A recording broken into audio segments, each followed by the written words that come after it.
Hey everybody, welcome back to Card Curiosity, where we try to find the best possible ways to make a good return on your investment in the sports card world. And today we have another episode of Rip It or Skip It, where we try to analyze a particular set of cards and determine whether we can make money by opening these particular boxes. So this episode we are going to look at 2023 Topps Chrome Platinum Anniversary Hobby Boxes. These are coming out a little bit late, even though it's May of 2024. They have just released the 2023 version, which includes Gunnar Henderson, Adley Rutschman, Corbin Carroll rookie cards, those kinds of players. But these boxes, you get about one autograph per box usually, and there's a 500 card set. And so you have some retired players like Ichiro you can see there, and current superstars, as well as a whole lot of other ones. But if you remember, the criteria we look at to grade a particular box of cards, we have four things that we look at. First is the price. Is it a price point that is low enough that we have the possibility to make a decent return on our money? Is the checklist our second item? The checklist needs to be small if you want to have a chance to pull a big name player.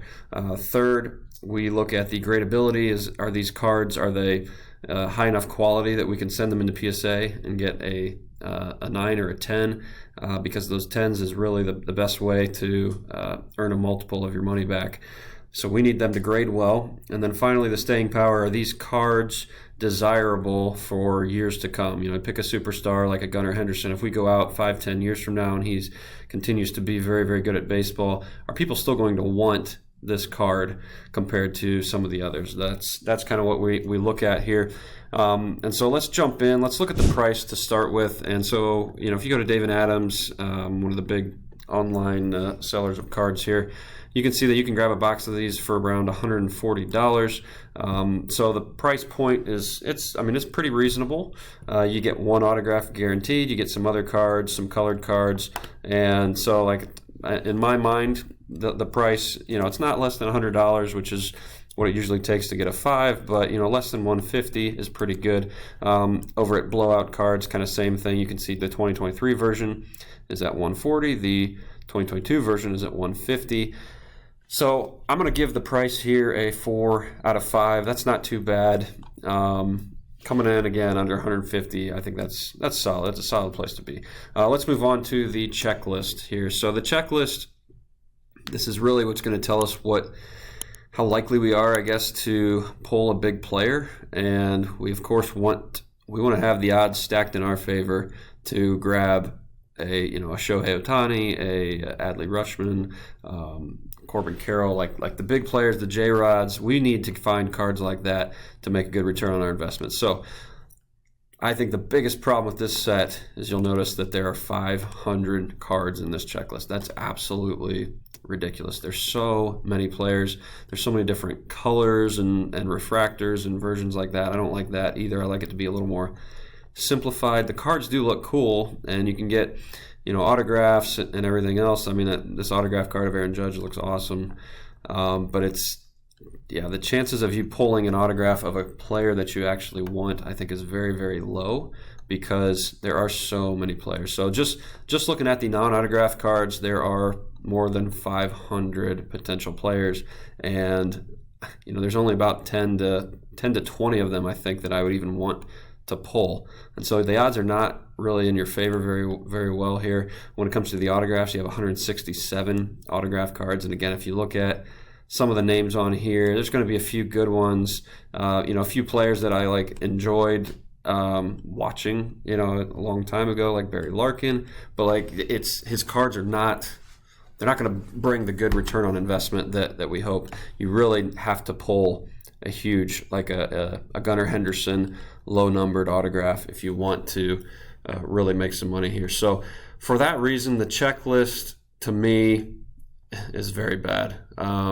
It's uninvestable in my opinion. It's such a high gamble because there's 500 cards and then 167 autograph cards. To me, checklist is a 1 out of 5. So let's move on to the gem rate.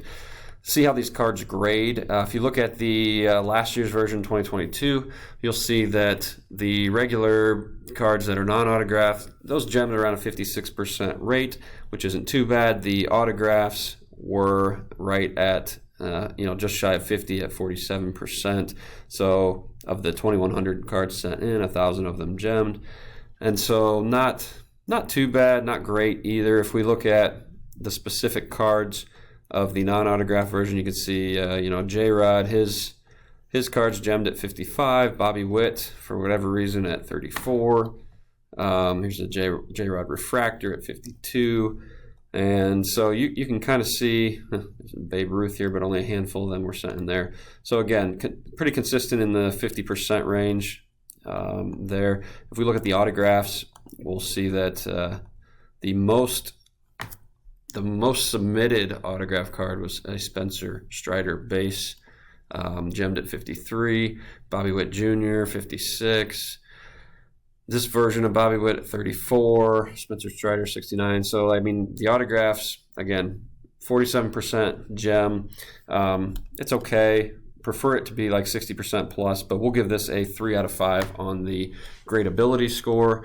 There's a decent chance that you can get a PSA 10 on these cards, is what it seems like. So finally, let's look at the staying power and see whether these are desirable cards, whether they might hold their value. That's really what we want to try to figure out. If you end up pulling a big name player and it's somebody that you want to sit on for 5 or 10 years, are these cards that can hold their value or even go up for a player like, think about a Shohei Ohtani or Bobby Witt Jr., somebody like that 5 to 10 years from now is still going to be very, very relevant in baseball. J-Rod would be a good example. I think there's a really good chance that his cards from here, his low-numbered autographs, are going to be really, really desirable, continue to be desirable if you have the right player. Same with Bobby Witt, just a base auto, PSA 10 of Bobby Witt, sold for $429 here from his rookie card in 2022. If we keep going, I mean, here's a black refractor for $5,000 of Bobby Witt. I don't know if that might be a one-on-one, something like that. But I think if you have the right player and you sit on these cards, I think it could be one of the more desirable rookie cards for some of these players. So think like a Corbin Carroll, Gunnar Henderson, Adley Rutschman.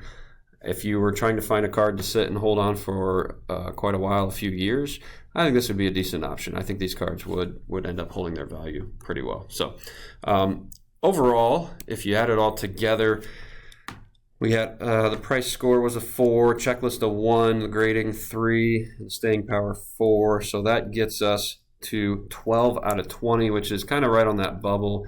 But because the checklist is so big, we have to recommend that you skip this if you're looking at it from an investment standpoint.